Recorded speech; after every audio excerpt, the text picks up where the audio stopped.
Dexter. Hi, how are you? I'm well, thanks. How are you? Great, thank you. I'm gonna be asking you 20 random questions about you and your life here at ALA. You ready? I hope so. That's a pretty deep question to start with. The first moment I realized I was alive, when I was close to death, I'd say. As a young child, I was very inquisitive, and I once swallowed a penny, and my father needed to stick his finger down my throat in order to get it out. That must have been horrible. A very horrible experience, and I mean, I almost died, but I'm here today. This is amazing.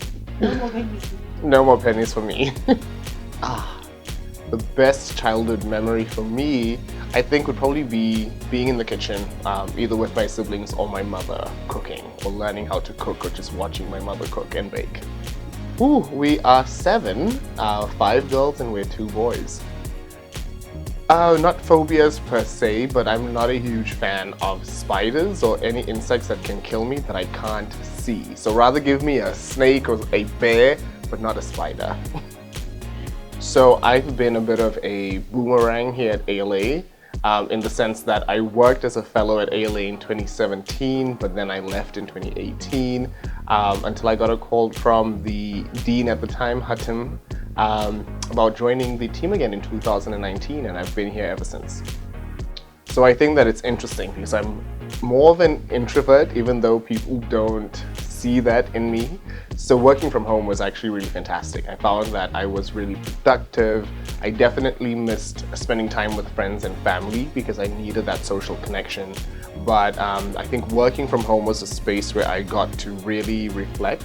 And I think that the flexibility of working from home allowed me to do some of the things that I really loved, like cooking or taking a nap during lunchtime or reading.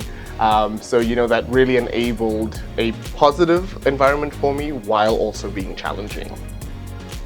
During the pandemic, I think that a book that really stood out to me was actually a collection, an anthology of short stories by women writers from Africa and the African diaspora.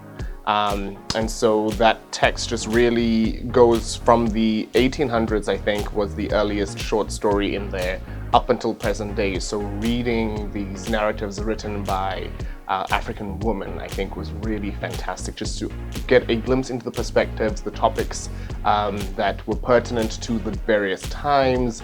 Everywhere from politics to poetry was just an amazing experience going through that anthology.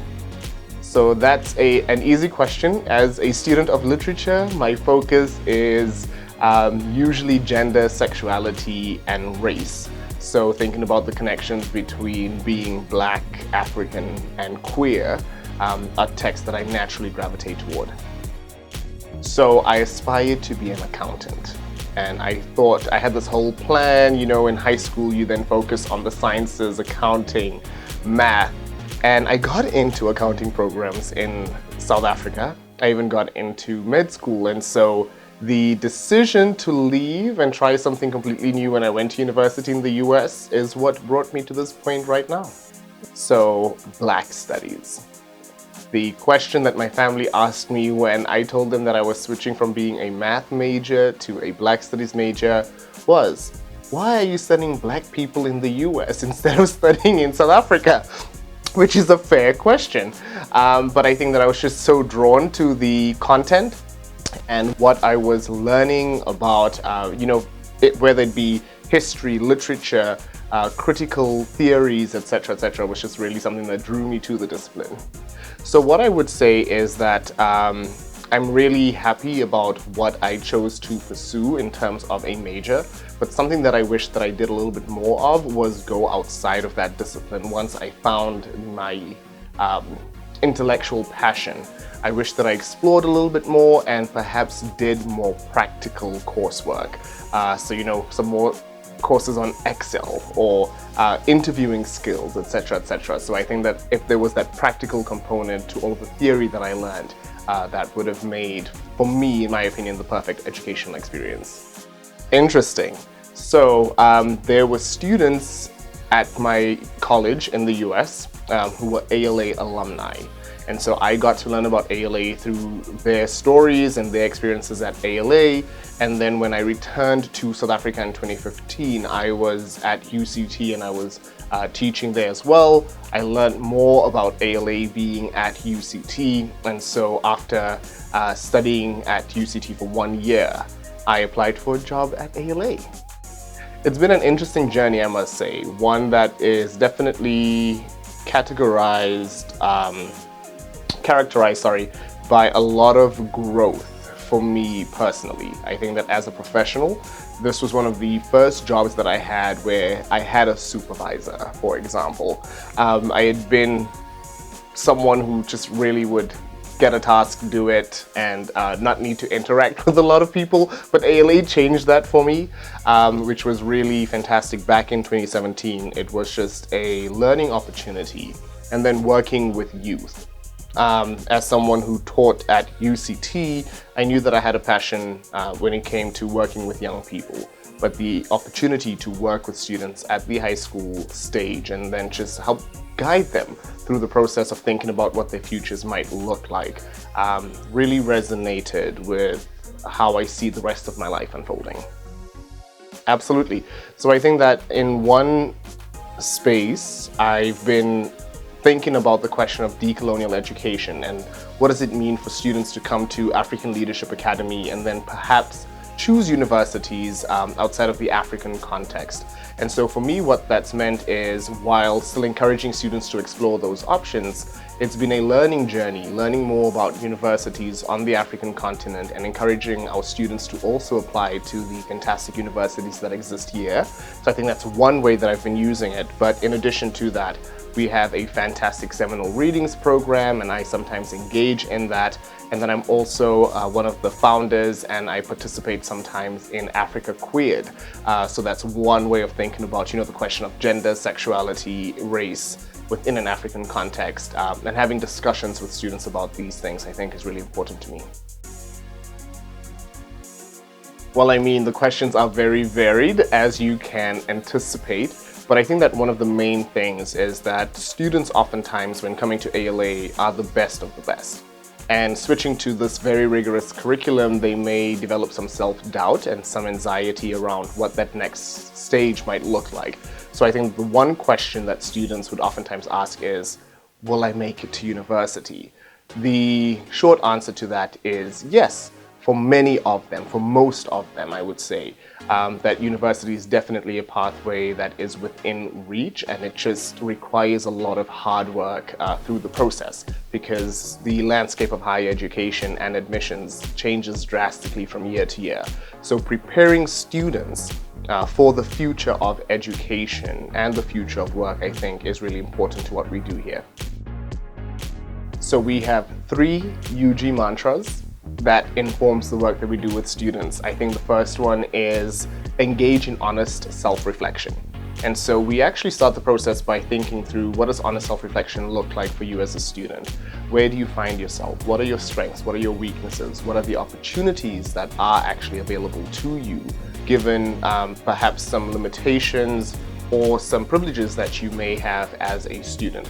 So that engagement, that engaging in honest self-reflection, I think is one of the first steps, where we ask students to critically reflect on what they've done so far, what they're really passionate about. Because sometimes you'll have a student saying, I want to become a doctor, but they may be struggling in certain subjects that are requirements for a degree in medicine, when in fact their passion is helping others.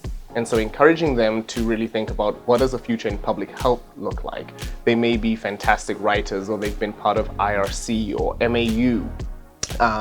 And that's just a space where they've built policy briefs, for example. So their skills actually lend itself to a different career adjacent to the medical field, but doing it through a public policy perspective. And so I think that's an interesting way of approaching it.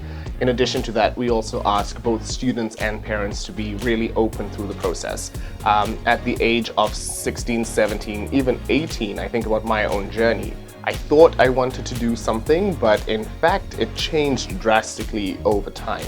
And so allowing yourself the openness to explore different fields while still working towards certain goals, I think, is really important. And then the final bit is trusting the university guidance team. I think collectively we have over 20 years, probably a lot more than that, of experience, years worth of experience as a team. And so just trusting your counselor and engaging in that process, I think, is really important. Do I get complimented is the question first, but I think that one characteristic that I get complimented, most likely my honesty and authenticity in everything that I do. If you ask me a question, I'm going to give you an honest answer. What I love most about myself is probably just what I believe to be my ability to think about things through various lenses. Really just thinking about the different perspectives and the bigger picture, right? So when I'm asked a question, I oftentimes will answer the question, but I'd also think about what are the other possibilities attached to this.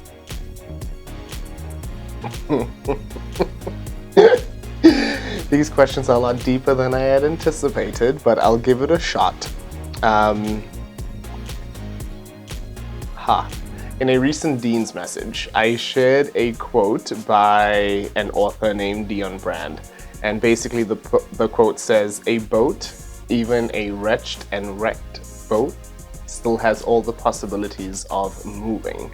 And so I would say that that is my sort of life motto. I may be down on a certain day, I may be up on a certain day, but one thing is for sure, I'll definitely be moving. I think part of the motivation is a commitment to the potential and future of our students and the African continent at large. While I may not say it every day to the students that we encounter, I believe that they do have the potential of really turning this continent around and making a major difference. And if I'm able to play a small part in that, I think that that's what motivates me, just to ensure that they are going to find their post-ALA transition home that's really tailor-made for them, and that they are able to thrive the next step. It's not just getting into university, but it's getting into a university that's going to enable you to blossom, to really grow into your full potential as an individual, as a human being, and as a leader. Can you bust a leg for that? I mean, if I bust a move, I might bust out of my clothing today. I don't know what to do. So if y'all don't know, South African legwork is a major thing. So like growing up in a very predominantly Indian colored black community, you sort of like do this thing where you like when you're dancing to house music and you just... Hey.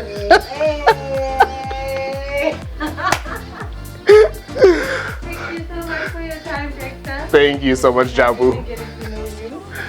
I really appreciate it. Bye. Bye.